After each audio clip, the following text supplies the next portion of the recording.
2000ની સાલમાં તમે એવું નક્કી કર્યું હતું કે આજથી 25 વર્ષ પછી 2025ની અંદર હું આ ઇન્ડસ્ટ્રીમાં ટોપ પર શ્રી સવજીભાઈ ધનજીભાઈ ઢોલકિયા સમાજ સેવા. સુરત જેવું અજાણું સિટી અને ખાલી ખિસ્સું બરાબર, તો એમાંથી આટલું મોટું એમ્પાયર ઊભું કરવું એ કઈ રીતે શક્ય બને છે? 40 વર્ષ એક જ જગ્યાએ ફોકસ કરેલો છે અને તે તમને બધી સફળતા જ દેખાય છે. 40 વર્ષની લાઈફ ઘસી નાખી છે.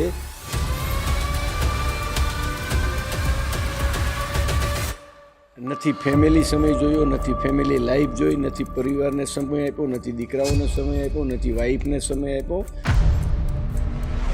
તો આ બધી શરૂઆત દુધાળાથી જ થઈ હતી. આપણે જ્યાં બેઠા છીએ ત્યાંથી જ થઈ. અહીંથી જ ગામ છોડવાનું ફાઇનલ હતું, એટલે બીજું કોઈ ઓપ્શન નહોતું. હેલો, સીધું રેડીમેડ નહીં મળે. 24/7 મહેનત મળો કરવા. તમને અંદરથી જે વસ્તુમાં આનંદ આવે ને એના માટે તમને ભગવાને મોકલ્યા છે, દુઃખી થવા માટે નથી મોકલ્યા. એક વિષય ગમતો પસંદ કરીને એની ઉપર ફોકસ કરો, નકર એક કોઈ વાત ના નહીં રહ્યો ને એક કોઈ મેળ ના નહીં રહ્યો. નરેન્દ્ર મોદી બનવું છે, પોસિબિલિટી છે, આખી લાઈફ પડી છે. આજે મળો સ્ટડી કરવા, મહેનત કરવા મળો. નરેન્દ્રભાઈ 40 વર્ષે સીધા સીએમ બન્યા હતા ને, એની 40 વર્ષની તપસ્યા ક્યાં કોઈને દેખાય છે?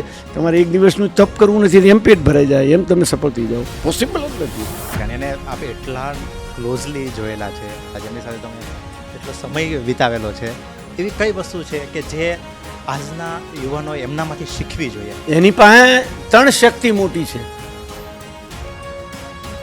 દુનિયા બદલવાની ક્ષમતા ધરાવે છે. કે તમે એમ્પ્લોયીને ગાડી આપો છો, ઘર આપો છો, જ્વેલરી આપો છો, એના માતા પિતા અને સાસુ સસરાને ટૂર ઉપર લઈ જાઓ છો, યાત્રા ઉપર લઈ જાઓ છો, તો આ બધા પાછળનો તમારો મર્મ શું છે? લોકોને ગાડી વાવ છે, ગાડી સિવાય ખુશ ન થઈ શકે. એટલે ઈ ખુશી જ્યારે મળે ત્યારે ઈ પોતાની જાતને કમિટમેન્ટ આપી દે અને લાઈફ ટાઈમ આપણા માટે કમિટેડ બની જાય કામ માટે. અરે ઝાઝુ કાંઈ ન આપે તો કાંઈ નહીં, ખરાબ કરતો બંધ થઈ જાય ને ત્યાં આપણો ફાયદો ચાલુ થઈ જાય. આપણા એમ્પ્લોય સાથેના સંબંધ સુધરી જાય ને ત્યાં પ્રગતિ ચાલુ થઈ જાય. નેક્સ્ટ 40 વર્ષ પછીનો તમારો એક લાઈનમાં ગોલ હોય, એ ગોલ શું છે? એટલે હજી તો બહુ બધા કામ થવાના છે. હજી તો પિક્ચર બાકી છે.